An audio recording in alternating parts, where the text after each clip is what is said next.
Great leaders know that leadership is an affair of the heart, not the head. They are connected to an energy deep within themselves that is the source of their leadership. Hi, I'm John O'Leary, and I'd like to invite you to one day so that you may step away from the daily grind, rediscover what you're truly passionate about, and strive to offer a legacy of significance. The journey starts with owning your own story. I'd like to share a short clip of mine. And so when I'm 9, I see this little boy playing with fire and gasoline, and I'm looking at it and I'm thinking, my gosh, that looks pretty cool, right? All he would do is sprinkle some gasoline on a sidewalk, strike a match, step back, throw it on top, and the liquid would, whoom, jump to life. And when you are 9 and you are a boy, right, men? I mean, this is first-class living right there. I waited till my dad left for work. My mom went out with 2 of my sisters. I had the house to myself. I walk into this garage. I'm looking for the can. There it is. It's this big old-fashioned red metal container. It's 5 gallons. It's too heavy to pick up, though. So I light a little flame. I set it on the concrete floor. I bear hug this can of gasoline, and I lean into it, hoping to pour a little bit on top to watch the flame jump to life. And as I'm waiting for the liquid to come out, something comes out first. What comes out first?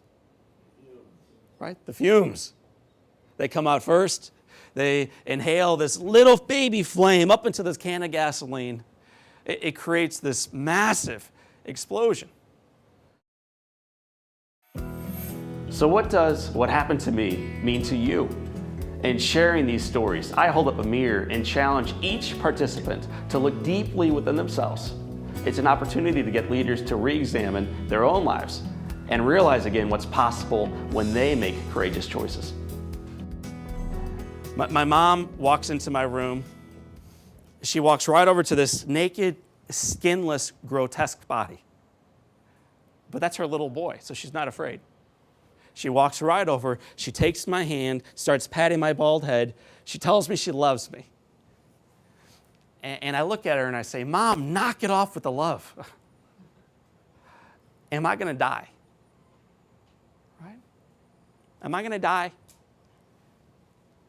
And laying there that morning, my hand in hers, and she's patting my bald head, all I'm really looking for here, my friends, is some encouragement, like some assurance.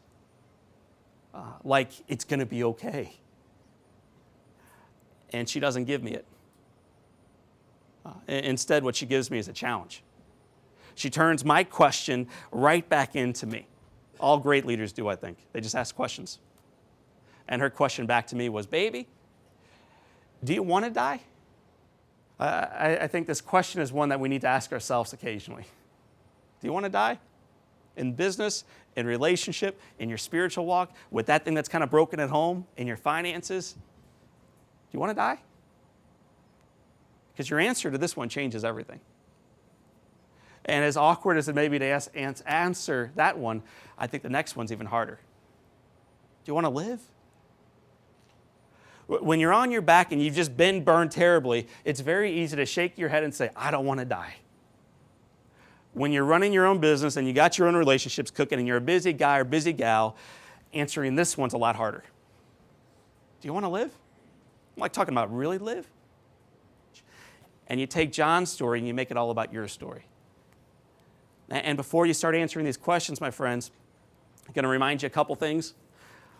One is, don't compare yourself to my story or the person sitting to your side.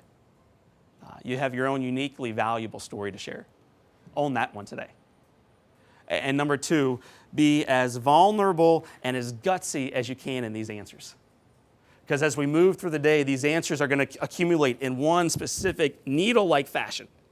And it's going to allow us to blast off forward in the direction that you can make your greatest impact in life. My experience provides a framework for Academy participants to do the real work themselves. Self-examination is the only tool that leaders have to better understand who they are and their impact on others. It is as simple as asking themselves 4 questions. The first question is, who are you? What's your name? Right? What's your name? If you get that one right, you go on to round 2, right? Who are you? Today, when we ask this question, I don't really care about your name, and I care much less about your job title. We're looking for who you are at your core. All that stuff that you went through before this morning in your life that has led up to this seat with this fire burning in this room today. All of it put together. Okay, who are you? The second question is, where are you going? Right? Where? And I always answer back, man, I'm going to St. Louis, Missouri. That's my home. And then he follows up with this third question. Why? Right? Why St. Louis? That's not a knock on our city, my friends. The curiosity is, what's the reason behind the trip? What's the mission that you're on, dude? Who are you? Where are you going? Why? What's the mission? And the final question we'll get to today is, with whom? Right? Who's traveling with you? You're not by yourself. You got 39 colleagues around you now, and you got a whole lot more at work and at home. Who else is traveling with you? John's message today was a message of living a life of significance. It was a very emotional day, and a day that challenged me personally, frankly. It was a day that challenged me to be a better friend, be a better husband, be a better father, be a better employee.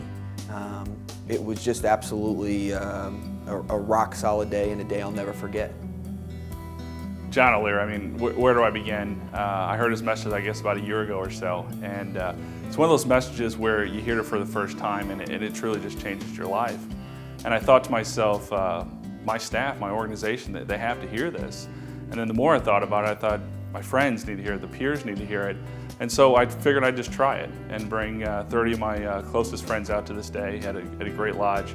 And John, once again, delivered on point. And since then, it's been remarkable. We've changed another 30 lives. It was a way for me sitting in a room to connect with John and motivate myself to make better decisions and be a better employee, better at life. When you see this picture up there, what kind of strikes you about that little boy's face? What do you see on there? See that big old goofy grin? The kid is sitting there because he can't stand. He's at home because he can't go to school, which sounds good until you can't go to school. Then it's bad. He can't hold anything in his hands. He can't walk. He's got that goofy wrapping on his head because some doctor's taken 13 layers of skin from his scalp as a donor site. This kid's in pain. Big time physical pain. With the complexities of the marketplace, of running your organization, and of leading your family, it becomes very easy to make excuses not to participate in events like this one. I'd like to challenge you right now not to make those excuses and to invest one day in yourself, in your employees, in your future by authoring a legacy of significance. I look forward to spending that one day with you. The Rising Above Leadership Academy inspires individuals to author a legacy of significance. Join us for one day, and you can expect to step away from the daily grind and refocus on what matters most, expand the vision of what's possible through your life this year and beyond, create a legacy worthy of celebrating and a roadmap to get you there, and wake up, re-engage life, and live with the certainty that the best is yet to come.